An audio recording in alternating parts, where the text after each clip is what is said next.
السلام عليكم ورحمة الله وبركاته. إن الحمد لله نحمده ونستعينه ونستغفره ونعوذ بالله من شرور أنفسنا ومن سيئات أعمالنا.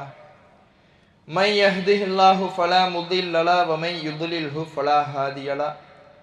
وأشهد أن لا إله إلا الله وحده لا شريك له وأشهد أن محمدا عبده ورسوله أما بعد. எல்லாம் வல்ல ஏக இறைவனின் அன்பும் அருளும் நம் உயிரினு மேலான நபிகள் நாயகம் ஸல்லல்லாஹு அலைஹி வஸல்லம் அவர்கள் மீதும் அவர்களது வாழ்க்கை வழிகாட்டுதல்களை தங்களால் இயன்றளவு பின்பற்றி வாழ்ந்து மரணித்த நபித்தோழர்கள் மீதும் நபித்தோழியர்கள் மீதும் குறிப்பாக இங்கு அமர்ந்திருக்கும் நம் அனைவர் மீதும் என்றென்றும் நின்று நிலவட்டுமாக.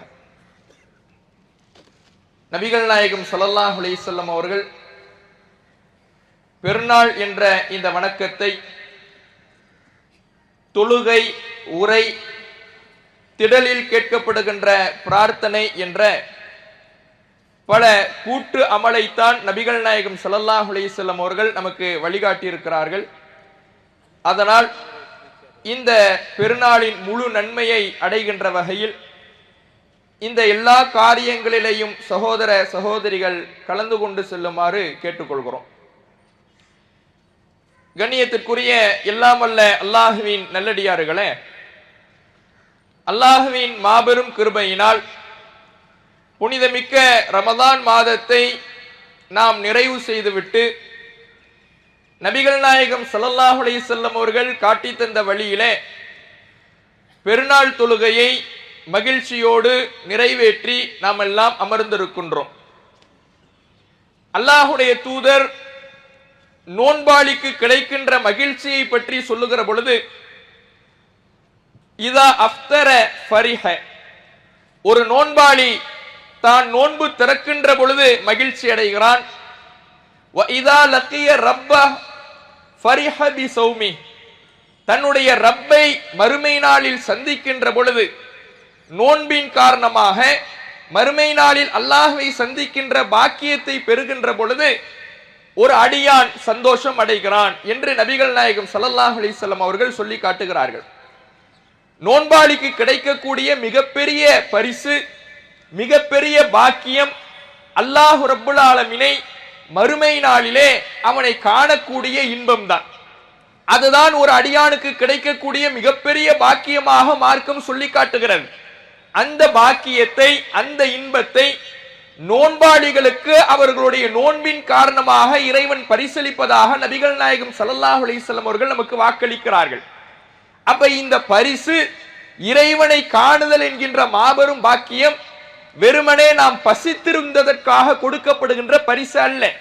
நாம் தாகத்தோடு இந்த ஒரு மாத காலத்தை கழித்ததற்காக கொடுக்கப்படுகின்ற பரிசு அல்ல.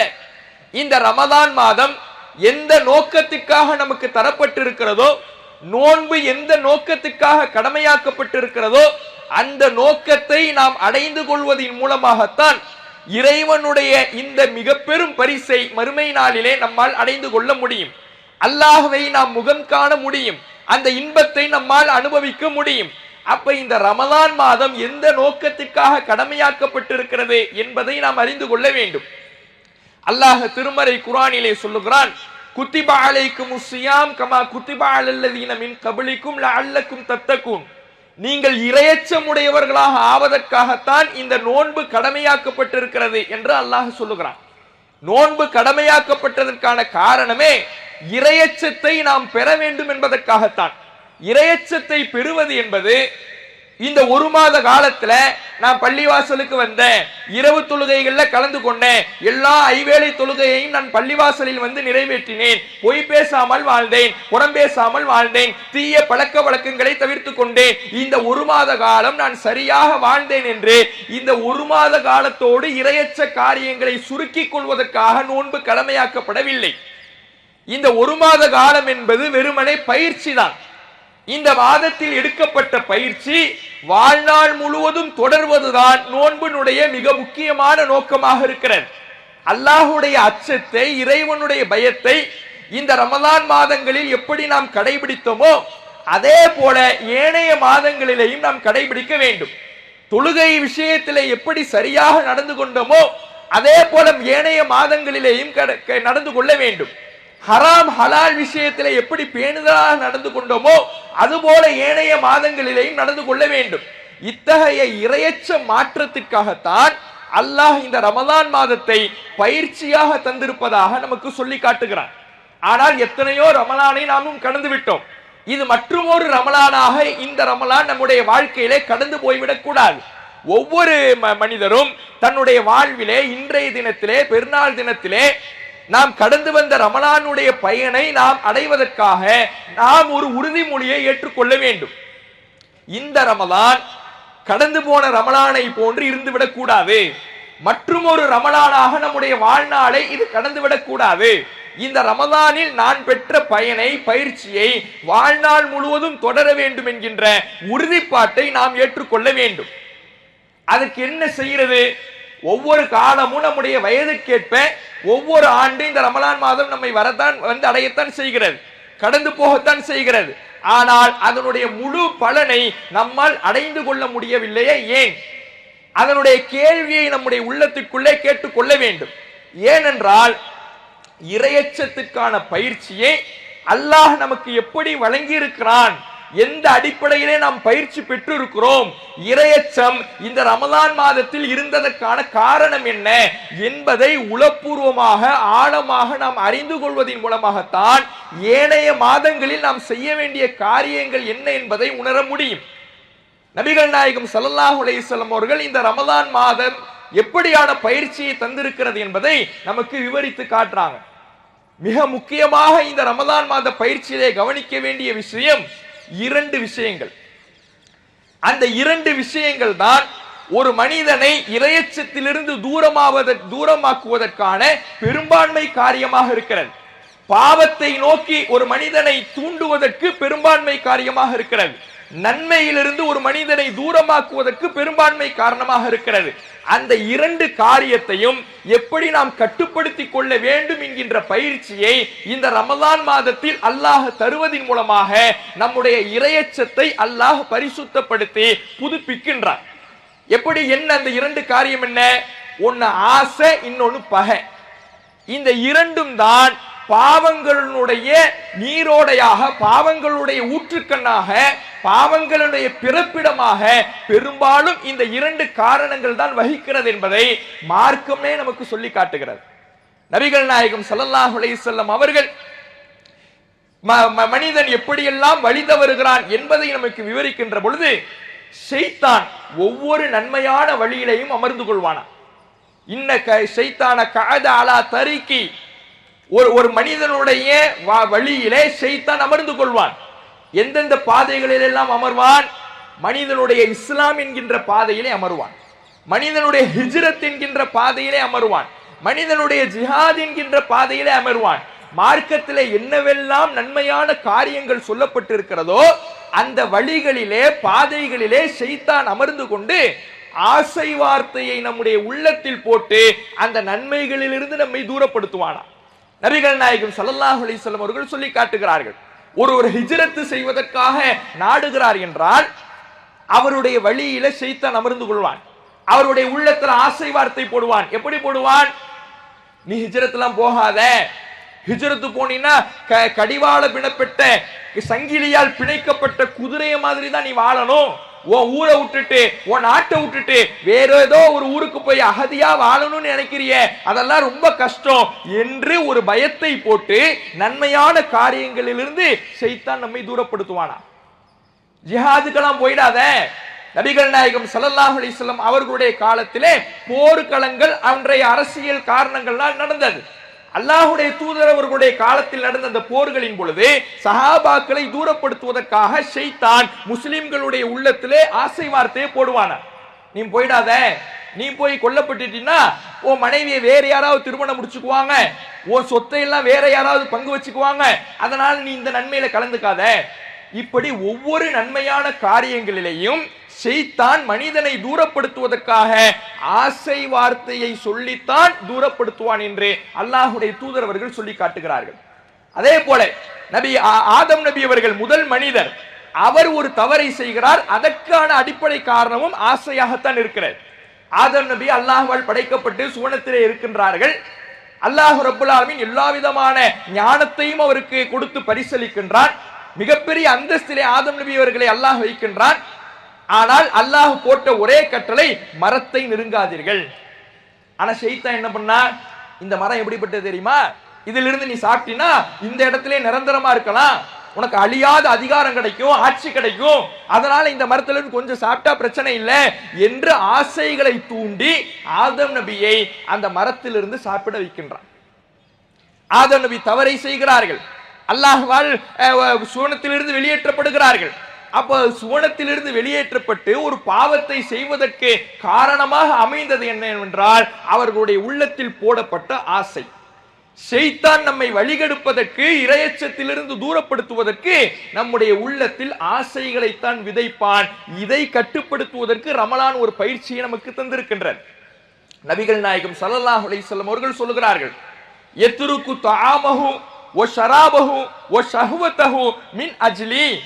என்னுடைய அடியான் தன்னுடைய உணவை விட்டு இருக்கின்றான், தன்னுடைய தண்ணீரை விட்டு இருக்கின்றான், தன்னுடைய ஆசையையும் விட்டு இருக்கின்றான் எனக்காக. அல்லாஹ் சொல்வதாக நபிகள் நாயகம் ஸல்லல்லாஹு அலைஹி வஸல்லம் அவர்கள் சொல்லுகிறார்கள். இந்த நோன்பு காலத்துல எப்படி அவன் உணவை விட்டு இருக்கின்றானோ, தண்ணீரை விட்டு இருக்கின்றானோ, தாகத்தோடு தவித்துக் கொண்டிருக்கிறானோ, அதே போல தன்னுடைய ஆசையையே மனிதன் எனக்காக விட்டு விடுகின்றான் என்று அல்லாஹ் சொல்லுவதாக நபிகள் நாயகம் ஸல்லல்லாஹு அலைஹி வஸல்லம் அவர்கள் சொல்லுகிறார்கள். ஆசையை விட்டோமா இல்லையா? எத்தனை எத்தனை ஆசைகள் நம்முடைய உள்ளத்தில் ரமலானுக்கு முன்பாக தூண்டிக்கொண்டு இறை அருளை விட்டு தூரப்படுத்தி கொண்டிருந்தது. அதையெல்லாம் இந்த ரமலான் மாதத்தில் விட்டோமா இல்லையா? தொழுகைக்காக பாங்கு சொல்லப்படும், அந்த நேரத்துல தான் கடையில கூட்டமா இருக்கும், வியாபாரம் நிறைய இருக்கும். அந்த வியாபாரத்தில் ஈடுபட்டு கொண்டே இருக்கிற நாம தொழுகை அலட்சியப்படுத்துவோம், அப்புறம் தொழுதுக்குவோம், பின்னாடி தொழுதுக்குவோம். தொழுக போற நேரத்துல, பள்ளிவாசலுக்கு போற நேரத்துல இந்த இடத்துல வியாபாரத்தை பார்த்தோம்னா ஒரு லாபம் சம்பாதிக்கலாம், இப்படி ஒரு ஆசையை போடுகின்ற பொழுது மற்ற நாட்கள்ல பள்ளிவாசலுக்கு வராம இருந்த நாம ரமலான் நாட்கள்ல எப்படி வந்தோம்? அல்லாஹுக்காக அந்த ஆசையை விட்டோம். என்ன நடந்தாலும் போட்டோம், நம்ம போய் தொழ போவோம், பள்ளிவாசலுக்கு போவோம் என்று பொருளாதாரத்தை ஆசையாக ஷைத்தான் காட்டுகிற பொழுது அந்த ஆசையை மற்ற நாட்களிலே அந்த ஆசைக்கு அடிபணிந்து இறையருளை விட்டு தூரமாகி கொண்டிருந்த நாம் ரமலான் மாதத்திலே அல்லாஹுக்காக இந்த ஆசைகளை அப்புறப்படுத்தி விட்டு தொழுகைக்கு செல்லுகிறேன் என்று விரைந்து வந்தோமே, இது நம்மால் முடிந்தது. போனை பார்த்துக்கிட்டே இருந்திருப்போம், ரமலான் மாதத்திலையும் பார்த்திருப்போம். பார்க்கும் பொழுது பேஸ்புக்கை போய் பார்க்கும் பொழுது அதுல ரீல்ஸ் வந்திருக்கும், அதுல வீடியோக்கள் வந்திருக்கும், சினிமா பாட்டு அதுல வந்திருக்கும். நோன்புல இருக்கும் பொழுது ஒரு 2 செகண்ட் அது கடந்த உடனே ஆஹா நோன்பு பார்க்க கூடாது, பார்க்க மனசு தூண்டுது. நோம்புக்கு முன்னாடி பார்த்துக்கிட்டு இருந்தோம், சினிமா பாடலை கேட்டுக்கிட்டு இருந்தோம், ஒரு ரீல்ஸ் வரும் பொழுது அதுல நேரம் போறது தெரியாம ஸ்க்ரோல் பண்ணிக்கிட்டே இருந்தோம். நோம்புன்னு வந்த உடனே பார்க்க கூடாதுன்னு ஒரு 2 செகண்ட்ல உணர்றோமே, அந்த ஆசையை விட்டு விடுவதற்கான காரணம் எங்கிருந்து பிறந்தது? அல்லாஹுக்காக என் ஆசையை விட்டுறேன், என் மனசு தூண்டுதல் தெரியுது, ஆனா இது ரமலான் மாதமாச்சே, அல்லாஹுக்கான மாதமாச்சே என்று விட்டோமே. எப்படி விட முடிந்தது? அல்லாஹுக்காக இப்படியான ஆசைகள் நம்முடைய உள்ளத்தில் தூண்டப்படுகிற பொழுது அல்லாஹுக்காக அந்த ஆசையை அப்புறப்படுத்தி விட்டு நன்மைகளில் இந்த ரமலான் மாதம் விரைவதற்கு ஒரு பாடத்தை, ஒரு பயிற்சியை நமக்கு தந்திருக்கின்றது. வகை வகையான உணவுகள், வண்ண வண்ணமான உணவுகள் நல்ல மனம் கமழ்ந்து கொண்டு நம் முன்னே இருந்தாலும் எடுத்து சாப்பிடுவதற்கு மனம் வந்ததா? நல்ல வயிற்று பசியா இருக்கும், வயிறு பசியா இருக்கும் பொழுது நம்ம அதுவும் நம்முடைய மண்ணடியில சொல்லவே தேவையில்லை, கலர் கலரா வச்சிருக்கிறா, எடுத்து அதை பார்த்து கடந்து போறமே தவிர அதை வாங்கி சாப்பிட வேண்டும் என்று தோணவில்லை, நோன்பை முடித்துக் கொள்ள வேண்டும் என்று தோணவில்லை. ஏன்? என்னுடைய அல்லாஹுக்காக நான் இதையெல்லாம் விட்டு விடுறேன். நோன்பை விட இதெல்லாம் என்ன அற்பம், இதெல்லாம் என்ன சொற்பமானது, இதுக்காக நான் என்னுடைய அல்லாஹுக்காக பிடித்திருக்கிற நோன்பை விடுவனா? ஆசையை துறந்தோம். இதுவெல்லாம் அல்லாஹுக்காக நாம் செய்த காரியங்கள் என்பதை நபிகள் நாயகம் ஸல்லல்லாஹு அலைஹி வஸல்லம் அவர்கள் சொல்லி காட்டுகிறார்கள். ஆசையை கட்டுப்படுத்துகிற பொழுது நன்மைகளிலே நம்மால் விரைய முடியும். ஷைத்தான் பாவங்களை நோக்கி நம்மை தூண்டுவான், நன்மைகளை விட்டு நம்மை தடுப்பதற்காக ஆசை வார்த்தைகளை சொல்லுவான். அந்த ஆசைகளை கட்டுப்படுத்துவதில் தான் இறையச்சத்தில் நாம் விரைவதற்கான வழி பிறக்கும். இதை நாம் அடிப்படையாக புரிந்து கொள்ள வேண்டும். அல்லாஹ் திருமறை குர்ஆன்ல யாரெல்லாம் தொழுகைகளை பாழ்படுத்துகிறார்களோ அவர்களை பற்றி சொல்லுகின்ற பொழுது ஃபஹலஃப மின் பஅதிஹிம் கல்ஃபுன், பின்னால் ஒரு கூட்டம் வரும், வலாஉ ஸலா, அவர்கள் தொழுகையை பாழ்படுத்துவார்கள், வத்தபஉ ஷஹவாத், தொழுகையை அவங்க பாழ்படுத்துறதுக்கு காரணம் என்ன தெரியுமா? ஆசைகளை பின்பற்றிட்டு போவாங்க. ஆசையை பின்பற்றிட்டு போறதுனாலதான் பின்னாடி போய்க்கலாம், அப்புறம் போய்க்கலாம், வியாபாரம் இருக்குது, அங்க போகணும் இங்க போகணும் என்று ஆசை மனசுல தூண்டும். ஷைத்தான் தொழுகை விட்டு தடுப்பதற்காக இப்படி மாய வார்த்தைகளை நம்முடைய உள்ளத்தில் போட்டு அவனுடைய வலைகளை விரிப்பான். அதை பின்பற்றி விட்டோம் என்றால் தொழுகை விட்டு தூரமாகி விடுவோம். தொழுகையை தேர்ந்தெடுத்து விட்டால் ஷைத்தானுடைய ஆசையை உதறி தள்ளி விடுவோம். ஷைத்தானின் ஆசையை உதறி தள்ளுகின்ற பயிற்சியை ரமலான் தந்தது. எத்தனையோ பாவங்கள் நம் கண்முன்னே வந்து நின்றும் கூட அதற்கான ஆசை நம்முடைய உள்ளத்தில் இருந்தும் கூட நோன்பு என்கின்ற ஒற்றை காரணத்தினால் அதை விட்டு விலகி இருந்தோம். இந்த பயிற்சி ஏனைய நாட்களிலும் தொடரும். தொடருதா? தொடர்ந்திருந்தா போன ரமலானில் என்ன மாற்றத்தை சந்திச்சோம், அதுக்கு முன்னரே ரமலான்ல என்ன மாற்றத்தை சந்திச்சோம், இந்த ரமலான்ல சந்தித்த மாற்றத்தை இன்றைய ஃபஜர் தொழுகையில எத்தனை பேர் கடைபிடித்தோம்? இவ்வளவு நாட்கள் தூக்கம் ரொம்ப தேவை, தூங்குனாதான் என்னால செயல்பட முடியும், இப்படி தூக்கம் உண்மையிலே தேவைதான். ஆனா ஃபஜரை மறந்து தூங்குவது இஸ்லாம் ஆதரிக்கிறதா? ஃபஜரை மறந்து தூங்குவார், அவருக்கு விடுவதே 10-11 ஆகிவிடும். ஆனால் ரமலான் மாதம் வந்தவுடன் சஹருக்கு 4 மணிக்கு எழுந்திருச்சிருப்பார் மனுஷன். நைட்டு முழுக்க கண்ணை விழிச்சிருக்க, கண் திறந்து முழித்துக் கொண்டிருந்திருப்பார். ஆனா இன்றைக்கு ஃபஜர் தொழுகையை பார்த்தோம்னா 2 செஃப் நிறையல. ஒரு மாசம் எடுத்த பயிற்சி அடுத்த ஒரு நாள்ல போயிடுத. ஏன்? அல்லாஹுக்காக ஆசைகளை துறந்த நாம் அந்த பயிற்சியை வாழ்நாள் முழுவதும் தொடர வேண்டும் என்கின்ற ஆர்வம் இல்லாமல் இருக்கிறோம். இறைவன் தந்த இந்த பயிற்சியை கடைபிடிக்க வேண்டும். ஒரு மாதம் நம்மால் முடிந்த நமக்கு மற்ற நாட்களில் முடியாதா? அல்லாஹ் ரமலானில் பதிய வைக்கக்கூடிய மிக முக்கியமான கருத்தே, உன்னால் அனுமதிக்கப்பட்டதை கூட விட முடிந்தது எனக்காக. சாப்பாடு அனுமதிக்கப்பட்டது, ஹலாலு, ஆனா நோன்பு இருக்கிறதுனால எனக்காக விட்டில. தண்ணி ஹலாலு, ஆனா நோன்பு இருக்கிறதுனால எனக்காக விட்டில. உன்னுடைய மனைவியோடு குடும்ப வாழ்வில் ஈடுபடுவதை எனக்காக விட்டில. இப்படி எனக்காக உனக்கு அனுமதிக்கப்பட்ட விஷயங்களை கூட விட உன்னால் முடியும் என்றால் மற்ற நாட்களில் என்னால் தடுக்கப்பட்ட காரியங்களையும் உன்னால் விட முடியும். அதற்கு செய்ய வேண்டியது நம்முடைய உள்ளத்தில் பாவங்களை நோக்கி ஆசைகள் எழுகிற பொழுது அதை கட்டுப்படுத்துவதற்கு ரமலான் தந்த பயிற்சியை மற்ற நாட்களில் கடைபிடிக்க வேண்டும். இதுதான் நம்ம செய்ய வேண்டியது. இந்த பயிற்சியை கடைபிடிச்சோம்னா இறையச்சம் வாழ்நாள் முழுவதும் தொடரும். இரண்டாவது விஷயம் என்ன? பகை, ஆசை. இறைவன் ஹராமாக்கிய பாவங்களை நோக்கி ஆசை தூண்டும். அந்த ஆசைக்கு இணங்கி நாம் செயல்படுகிற பொழுது இறையச்சத்தை விட்டு தூரமாகி விடுவோம். ரமலான் தந்த பயிற்சியை பாழாக்கி விடுவோம். இரண்டாவது என்ன? பகை. இது மனிதனுக்கு செய்ய வேண்டிய தவறுகளை தூண்டும். இதை கட்டுப்படுத்துவதற்கு ரமலான் பயிற்சி தந்ததா இல்லையா? ஒரு மனுஷனுக்கு பசி இருக்கும் பொழுதுதான் கோபம் ரொம்ப வரும். பசி இருந்துச்சுன்னு வைங்களேன், வயிறு காலியா இருந்துச்சுன்னு வைங்களேன், கட்டுமையான எரிச்சல் வரும், தலையெல்லாம் கொதிக்கும், வேர்த்து வேர்த்து கொட்டும். எரிச்சலுடைய உச்சகட்டத்தில் இருப்பான் பசியில் இருக்கும் பொழுது. சாதாரண நேரத்துல மதியம் சாப்பிடாத ஒரு மனுஷன்ட்ட தொணன்னு பேசிக்கிட்டே இருங்களேன், போடான்ட்டு போயிடுவான். கடுமையான எரிச்சல் வரும். ஏன்? பசி ஒரு மனுஷனுக்கு இருந்துச்சுன்னா கடுமையான கோபம் வரும். அது நம்முடைய சாதாரண நடைமுறை வாழ்க்கையில் மட்டுமல்ல, ஒரு உலக வரலாற்றிலே பல புரட்சிகள் நடந்ததற்கு காரணமே மக்களுடைய பட்டினி காரணமாக இருந்திருக்கு. பசியும் பட்டினியும் மக்களுக்கு அதிகமாகின்ற பொழுது அந்த நிலை ஒரு ஆட்சிக்கு எதிராகவே கோபத்தை, மக்களுடைய உள்ள தீயை மூட்டிவிடும். அப்ப பசி இயற்கையிலே கோபத்தை கொடுக்கும். ஆனா சாப்பிடாம இருக்கிறோம், பகல் முழுக்க சாப்பிடுறது கிடையாது. பகல் முழுக்க சாப்பிடாமல் இருந்தாலும் கூட வம்பு சண்டை வந்தால் கூட நான் நோம்பாளின்னு விலகிட்டு போனமே. ஏன்? கோபப்படுவதற்கான எல்லா சூழலும் நமக்கு இருக்குது. பசி இருக்குது, எரிச்சல் அவ்வளவு நேரம் இருக்கு, வயிறு காலியா கிடக்குது. மற்ற நேரங்கள்ல இது மாதிரி ஒரு சூழல்ல ஒருத்தன் யாராவது வந்து நம்மள முறைச்சானால அவ்வளவு கோபம் வரும். ஆனா இந்த நாட்கள்ல, ரமலான் நாட்கள்ல யாராவது நம்மிடத்தில் சண்டைக்கு வந்தால் கூட, தவறாக பேசினால் கூட, எதிர்த்து நம்மிடத்தில் பேசிக் கொண்டிருந்தால் கூட, நோன்பு பான்னு கடந்து போயிட்டோமே, எப்படி நம்மால் முடிந்தது? ரமதான் மாதம் நமக்கு அப்படியான பயிற்சியை தந்திருக்கிறது. விருப்பு வெறுப்புகளை கட்டுப்படுத்துவதற்கான பயிற்சியை இஸ்லாம் ரமதான் மாதத்தின் மூலமாக நமக்கு தருகிறது. ஆசையை கட்டுப்படுத்துவதற்கான பயிற்சி நமக்கு தந்திருக்கிறது.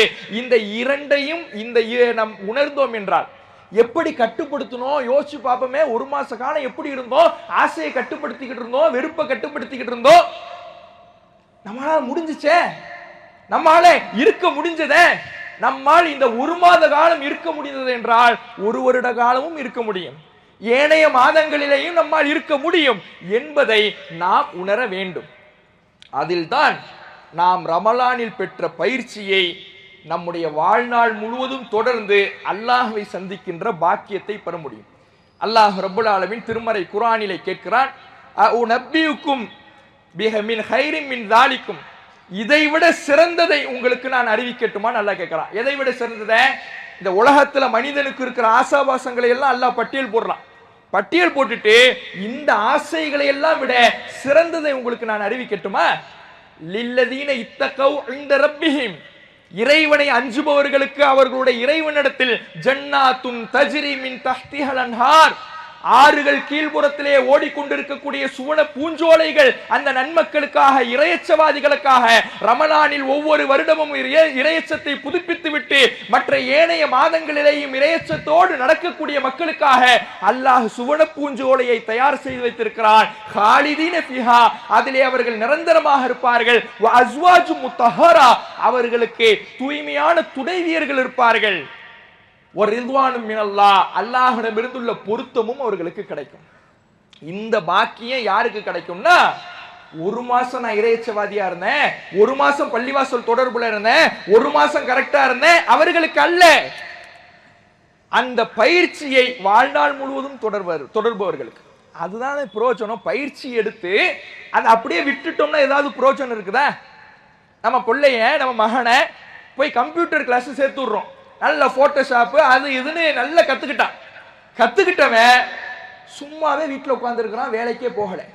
ஏன்னா கத்துக்கிட்டில, ட்ரைனிங் போனில, கிளாஸ் போனில, அதை வச்சு ஏதாவது ஒரு வேலையை பார்த்தாவது நாலு காசு வரும்ல, பிரோஜனமா இருக்கும்ல, சொல்லுவோமா இல்லையா? ஒரு பயிற்சி எடுத்ததை நம்முடைய வாழ்க்கை பழக்கமாக ஆக்கிக் கொள்கிற பொழுதுதான் அதற்கு பயன் உண்டு. ரமலான் பயிற்சியை தந்துவிட்டது. அந்த பயிற்சி வாழ்நாள் முழுவதும் தொடர்ந்தால்தான் நம்முடைய மறுமை நாளிலே பயன் கிடைக்குமே தவிர ஒரு மாதத்தோடு முடித்து விட்டோம் என்றால் ஃபமாலில்லாஹி ஹாஜத்துன் ஃபீ அன் யதஅ தஆமஹு வ ஷராபஹு, மனுஷன் உணவை விட்டு இருந்ததுல, தண்ணீரை குடிக்காம இருந்ததுல அல்லாஹுக்கு எந்த தேவையும் இல்லை. பட்டினி கிடக்கணுங்கிறதுக்காக அல்லாஹ் ரமலானை கடமையாக்கனா, நோன்பை கடமையாக்கனா? நோன்பு குறைசிகளே இஸ்லாத்துக்கு முன்னாடி பிடிச்சுக்கிட்டு தானே இருந்தாங்க. ஆஷுரா தினத்துல, முஹர்ரம் மாதத்துல 10வது நாள் அறியாமை கால மக்களே அவர் நோன்பு பிடிச்சுக்கிட்டு தான் இருந்தாங்க. ஆனால் இஸ்லாம் ரமதான் மாத நோன்பை கடமையாக்கி நமக்கு ஒரு நெறிமுறையை கற்றுத்தருகிறது. நீ பசிச்சிருக்கிறது உன்னுடைய நோக்கம் அல்ல, தாகிச்சிருக்கிறது நோக்கம் அல்ல, நீ மாறணும். நீ மாறலைன்னா அந்த குறைசிகள் காஃபிர்கள் பிடிச்ச நோன்புக்கு உனக்கு என்ன வித்தியாசம்? ட்ரைனிங் எடுக்கல, உன்னுடைய நோன்புனால எந்த பிரயோஜனம் இல்லாம என்ன வித்தியாசம்? அப்ப நம்முடைய நோன்பு, நம்முடைய ரமலான் காலம் பயனுள்ளதாக அமைய வேண்டும் என்றால் நாம் இந்த ரமலானின் மூலம் பண்படுத்திக் கொள்ள வேண்டும். பயிற்சியை நம்முடைய வாழ்க்கை பழக்கமாக்கி கொள்ள வேண்டும். இதை நாம உணரணும். அல்லாஹ் ரப்பல் ஆலமீன் நமக்கு திருமறை குர்ஆனில மரண நிகழ்வை, மறுமை நிகழ்வை நினைவுபடுத்துகிறான். ஏன் இந்த ரமலான்ல பயிற்சி எடுக்கிறோம்? இதை நம்ம வாழ்க்கைக்கு தொடரலே வைங்களேன், அடுத்த வருட ரமலான் நாம இருப்போமான்னு சொல்ல முடியாது. இந்த வருட ரமலானில் எத்தனை பேரை நாம் இழந்திருக்கிறோம் யோசிச்சு பாருங்க. நம்முடைய உறவினர்களை இழந்திருப்போம், நம்முடைய ஊர்க்காரர்களை இழந்திருப்போம். எத்தனை மரண செய்திகள் நம்முடைய செவிகளிலே இந்த ரமலான் மாதத்தில் கேட்டது. அடுத்த ரமலான் நமக்கு நிச்சயம் இருக்குதா? நேற்றைய தினம் நோன்பாக இருந்த நாம் இன்றைய காலையில் ஃபஜரை மறக்கிறோம் என்றால் நாளைக்கு நமக்கு நிச்சயம் இருக்குதா வாழ்க்கை? நிச்சயமில்லாத வாழ்க்கையை வாழ்ந்து கொண்டிருக்கிற நாம் இரையற்ற பயிற்சியை மறந்து விட்டோம் என்றால் மரண தருவாயிலே மலக்குல் மௌத் உயிரை கைப்பற்றுகிற பொழுது அல்லாஹ்விடத்திலே மனிதன் புலம்புவான், ரப்பனா எங்கள் இறைவா, அஹ்ரிஜ்னா எங்களை இந்த நரக படுகொலியில் இருந்து கொஞ்சம் வெளியே அனுப்பு, ஒரு அவகாசத்தை தான்.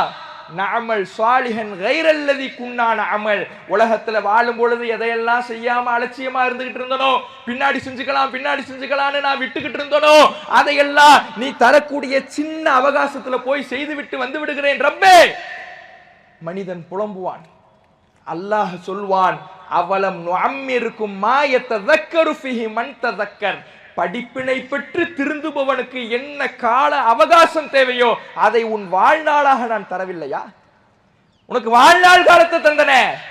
வாழ்நாள் காலம் என்பது படிப்பினை பெற்று தன்னுடைய வாழ்க்கையை மாற்றிக்கொள்பவனுக்கான அவகாசம். 60 ஆண்டு காலம் வாழ்ந்தேன், 70 ஆண்டு காலம் வாழ்ந்தேன், நான் என்னுடைய அமல்களை அதிகப்படுத்தவில்லை, 5 நிமிடம் தாண்டு புலம்புவான். படிப்பினை பெறுவதற்கான ரமலானை கடந்திருக்கிறோம். இந்த படிப்பினை பெற்று நம்முடைய வாழ்க்கையை திருத்தி கொண்டால் மறுமையிலே தப்பிக்கலாம். இல்லை என்றால் அல்லாஹ்விடத்தில் எவ்வளவு மன்றாடினாலும் இறைவன் தந்த வாய்ப்பை நாம் வீணடித்திருக்கிற பொழுது அதற்கு அல்லாஹ்விடத்தில் எந்த பிரயோஜனமும் இருக்காது. அதை சிந்தித்து நம்முடைய வாழ்க்கையில ரமலான் தந்த பயிற்சியை வாழ்நாள் முழுவதும் தொடரக்கூடிய மக்களாக நம் அனைவரையும் அல்லாஹ் ஆக்கி அருள் புரிவானாக என்று பிரார்த்தித்து எனது உரையை நிறைவு செய்கின்றேன். வாஹிர்தாவான அல்ஹம்துலில்லாஹி ரப்பில் ஆலமீன். ஒரு சின்ன அறிவிப்பு. நபிகள் நாயகம் ஸல்லல்லாஹு அலைஹி வஸல்லம் அவர்கள் திடலில் கேட்கப்படுகின்ற பிரார்த்தனைக்கு கூடுதல் முக்கியத்துவத்தை கொடுத்திருக்கிறாங்க. அதே போல திடலில் வழங்கப்படுகின்ற தர்மத்திற்கும் அதிக முக்கியத்துவத்தை கொடுத்திருக்கிறாங்க. இந்த 2 நபி வழிகளையும் நாம உணர்ந்து திடலில் உடனே கலைந்து விடாமல், நம்முடைய ஃப்ரெண்டு நம்முடைய சொந்தக்காரங்க எல்லாம் இங்கே தான் இருப்பாங்க, போட்டோலாம் அப்புறம் எடுத்துக்கலாம், ஒரு பிரார்த்தனை செய்வோம். நமக்காக, நம்முடைய குடும்பத்துக்காக, நம்முடைய மக்களுக்காக, இந்த சமூகத்துக்காக, பாதிக்கப்படுகிற மக்களுக்காக, பலஸ்தீனத்தில் ஒவ்வொரு நாளும் குண்டு மழை பொழிந்து கொண்டிருக்கக்கூடிய மக்களுக்காக நாம் கையேந்தி நம்முடைய பிரார்த்தனை என்கின்ற ஆயுதத்தை பயன்படுத்தி அல்லாஹ்விடத்திலே மன்றாடுவோம். இந்த பிரார்த்தனையை பயன்படுத்துங்க. பெருநாள் திடலில் செய்யப்படுகின்ற தர்மத்திற்கு அல்லாஹுடைய தூதரவர்கள் கூடுதல் முக்கியத்துவத்தை கொடுத்தாங்க. பெண்களிடத்திலே அல்லாஹுடைய தூதரவர்கள் தன்னுடைய காலத்தில் அறிவிப்பு செய்கிற பொழுது பெண்கள் தங்களுடைய பொருளாதாரத்தை, ஆபரணங்களை எல்லாம் அள்ளி கொடுத்தார்கள். காரணம், நரகிலிருந்து இந்த தர்மம் காப்பாற்றும் என்று அல்லாஹுடைய தூதரவர்கள் அறிவித்தார்கள்.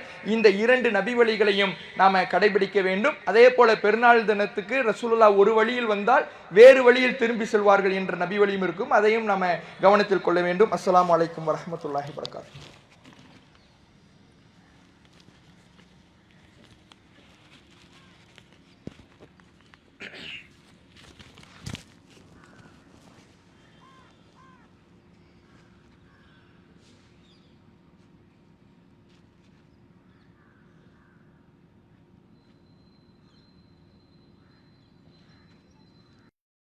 அஸ்ஸலாமு அலைக்கும் வரஹ்மத்துல்லாஹி